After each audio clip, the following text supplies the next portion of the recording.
For breaking news, go to itiskitimes.co.za.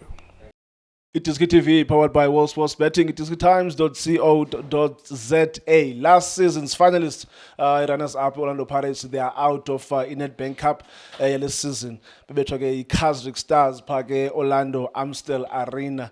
One thing for sure that you must know, we go to Nedbank Cup. There are a lot of things that happen. Abanye bayayi-wina, abanye bayayi-loser.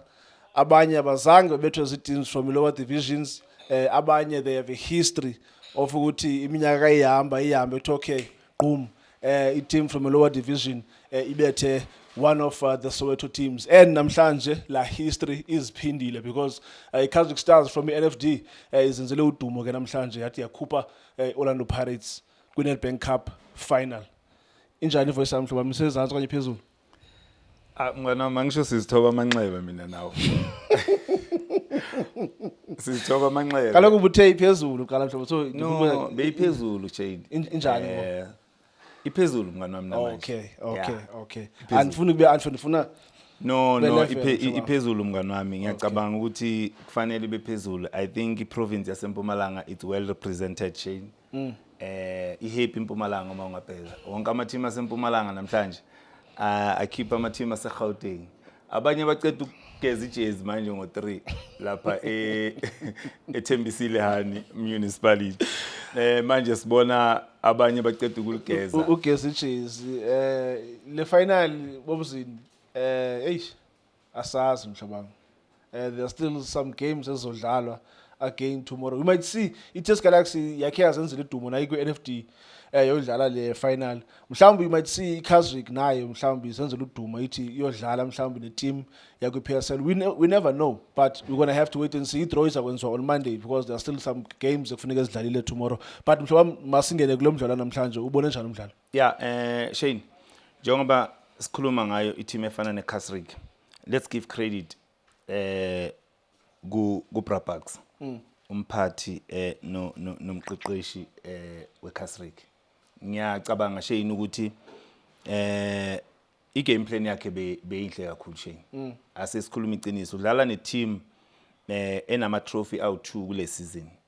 Udlala ne-team eku-position 1 ku-Betway. So ngiyacabanga ukuthi i-game plan yakhe imsebenzele kakhulu Shane. Uma ungabheka the way ba approach le game ngakhona. Ngithanda i-discipline yabo Shane. Ngifuna ukuqala ngelicembu leKazrick, the way babe discipline ngakhona. I thought angeke bayicede le game ngale energy abaqale ngayo. Bengicabanga ukuthi kuyofika la khona bazawuphelelwa because ubonile ukuthi very energetic abadlali bebe Kazrick. And uma ungathi uyayibheka le structure sabe sime lapha, uma ungabheka bawu4 but uma ba defender babuya bawu5.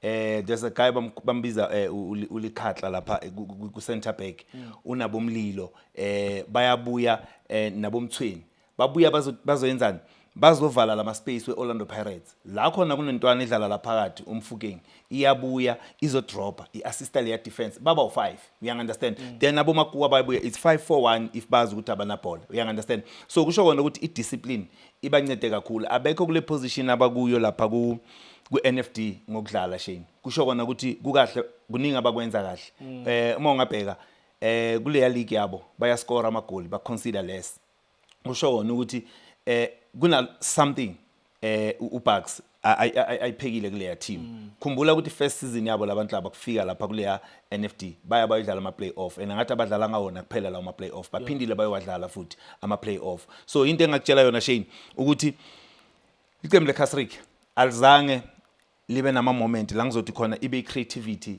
yaba yiningi kube nama chances mhlawumbe 2-3 la khona sibona umdlali striker sabo lesi leader lapha phambili kuba yiso engibona sizama ngayo yonke indlela just that unfortunately uma ba late ukumjoina akukho lula for ubona ukuthi bangathola bangawina ama second ball but uma ungathi uyambheka the way umkiti bekaya ngakhona kuleya defense Orlando Pirates kuma aerial ball uya contest uya understand and umbonile nange 10 ukuthi kuna la 10 akhona une confidence lo yamdlali and ubheka imarking yakhe when Orlando Pirates defense ibamba ibhola bheka ne movement yalo yamdlali ngiyacabanga ukuthi Spillion isikhona kule yamdlalo akamana asicommit ku defense so that baba break ishifting yakhe ikunikeza leya Orlando Pirates defense ukuthi ibe ne build up lapha emuva babe namathashisa amaningi because of akamani azicommit so give credit kubomukiti ngiyacabanga ukuthi badlale kahle kakhulu belicembu leCasrick even though bamkhiphile baletha uSkelema but the way adlale ngakhona kulawa ama minutes ngiyacabanga ucoach bese kafuna energy kulabo abadlali ukubaletha nabo Thikazi ngibone sabaletha mhlawumbe leyo experience ukuthi bayothatha ama penalty but uMr Nkewu ngizwa counter the counter ngakhona athi labadlali abaceda ukubafaka ngibona ukuthi bawumabhengo kwanele ukuthi bangayothatha ama penalty and ngathi ukuru Skelema kulabadlali ababiya benchini uSkelema kuphela ukorile bonke ama penalty abahlulile so Shane let's give credit ku Casrick ukuthi bakwazi ukuthi bawine le game ukudlala ne team efana ne Orlando Pirates babe discipline until amanye ama team even though badlala ku PSL uma baqala babamba after 90 minutes baya ku extra time baqala babamba ama cramps but bheka la majita first whistle they keep on running Shane and banalento Shane esibiza i-recovery bakwazi ukuthi ene nama second ball you know Shane indaba ayihlanganiphe ngayo kakhulu ukunganikeza iPirates space uma baya coverana they know ukuthi if uzobhitha lo oyiwani uzovela we understand so ilento ebasebenzele kakhulu ene banga drop Shane baloko babe busy bana le energy abanayo until baze bayofika kuphele i-extra time baye kuma penalty Shane enye yezo game ucoach Orlando Pirates anothetha ngayo about chances eziphoswayo i-team but when you look on the other side did Orlando Pirates create enough chances namhlanje to win umdlalo namhlanje against iCasrick ngiyacabanga Shane abazange ba create ama chances amaningi kakhulu but babe nawo ama chances yokuthi bangakwazi ukuscore uma ungabheka ngihlala ngikhuluma ngithi kunabadlali cishe bayafana kulamacembu ungabheka uHuto i-end product yaka Huto ayisasebenzi kulamalanga Shane end product yaka Huto cishe yafana nomdlalo ofana noLunga kuma Mamelodi Sundowns uzokunikeza i-energy akudefendele Shane but going forward umafika angakunikezi nix that is why ugcina ubona baletha abadlali abafana nabondaba mhlawumbe ukuthi kungaba yibazoletha lamabhola ucoach awafunayo ukuya phambili so mina ngicabanga ukuthi nalo iqembu leOrlando Pirates Shane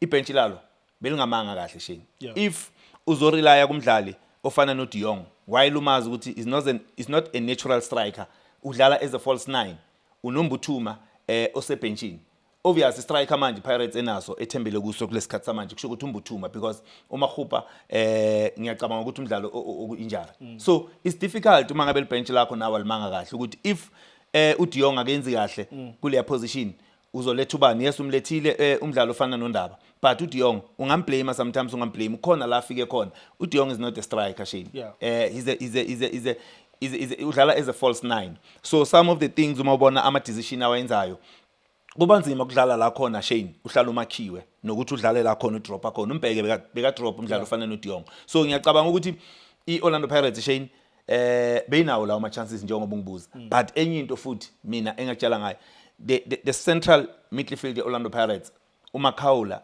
nomdlalo ofana noNemtatshela ngiyacabanga ukuthi Shane abaclicking ngendlela right uNemtatshela u8 wakhe amdlalayo most of the time sometimes unokubhaca Shane angabonakali sometimes as a 8 ngicabanga ukuthi ukuze ukuthi number 10 yakhe abotito ba function nawe sometimes kumele ubajoin you understand if maybe ufuna ukucirculate ibhola sikubone always kube huwe umdlalo ba involve ku build up mhlawumbe uchange lawo ma passes mhlawumbe ushaya lawo ma diagonal njengoba sibona ucoach arefera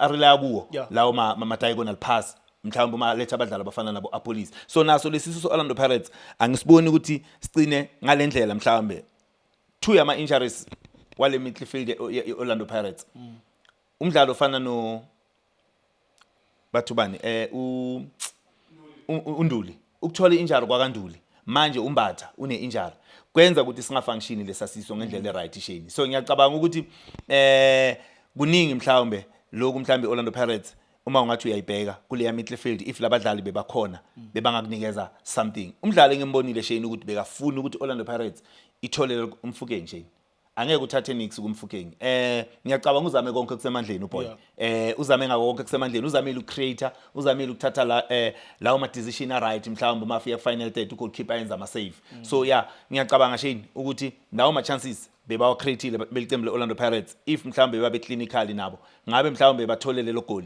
angiboni bekungaba lula for iCasrick ukuthi ngabuya if iOrlando Pirates beyithola igoli icala kunabo Obusini Thank you so much. Thank you so much for your analysis. Weslapa from 3 o'clock up until Lomdlalo Kabel, when Nedbank Cup last 16. There are still a couple of games to be played. Ngikubuza ukuthi why ungangibuzi ngama penalty? What would you like to know about the penalties, Mhlaba? No, ngifuna ukuthi ungibuze ukuthi ngicabanga ukuthi lama penalty athathwe lapha athathwe ngendlela right na kulabadlali. Remember sikhuluma ngabadlali abadlalela iqembu leOrlando Pirates. Asikhulumi ngabadlali mhlawumbe beCasrick. Yeah. Uchayini wenzile umsebenzi wakhe. If goalkeeper uzokuletha egamini ngokusave penalty 3 times. 3 times. And I did say to you that goalkeeper Casrick didn't make any save namhlanje. Yeah. Onke abawumixile. Uchayini saved 2. I think he won eyaphuma eCasrick. Yes. Chain saved 2. Goalkeeper soza kubuyisa kayi3. Ningenzi nix. Obviously kukhona lapho if anistepi up goalkeeper usenza umsebenzi you will be out. Bamlethe down chain uchayini ngiyacabanga wenze konke kusemandleni naye ukuthi Orlando Pirates ibuye egamini iwine le game kuma penalties. But uyabona ukuthi abadlali beOrlando Pirates bakhona labathethe ama penalty mhlawumbe ngamdlalo ofana noChabatsana. I think we'll thethe ngelace le penalty. Then ngawugcina kudala lawo ma penalty. So unfortunately Shane penalty it's a lotto, it's a win and lose Shane. A1 kumele vele igeze ijezi. So mina nje nawe mngani wami ngiyacabanga ukuthi ama jezi ageziwe for iNedbank siyobona next season. Asupportela amaqembu akhona njengoba amaqembu asempumalanga asasekhona nathi kumele siwasupport Shane. Well, Bomzi, I was saying Cape Pumile, Chipa is out. Even there was a Cape Town City, Pumila. Now I'm thinking over to keep a man. Stellenbosch, so it's out. So, Eastern Cape, the Cape Town. So, another team I support Bomzi. Gauteng is gone. So. Yeah, we're gonna have to wait and see what go on finally. But one thing for sure, in Nedbank Cup 2025-2026 season is abane Kaya Elicha at the end of this season. But namhlanje Orlando Arena Stadium, it's Orlando Pirates 0, Casrick Stars 0. Thank you so much for watching Itiski TV. Hola bafethu, this is Junior Kanye. Please subscribe to Itiski TV. This is Bongane Benedict Villagazi, they call me so. Niyazi bafethu, Amakhosi for life, they are back in winning ways. Please, siyacela ukuthi subscribe Itiski TV.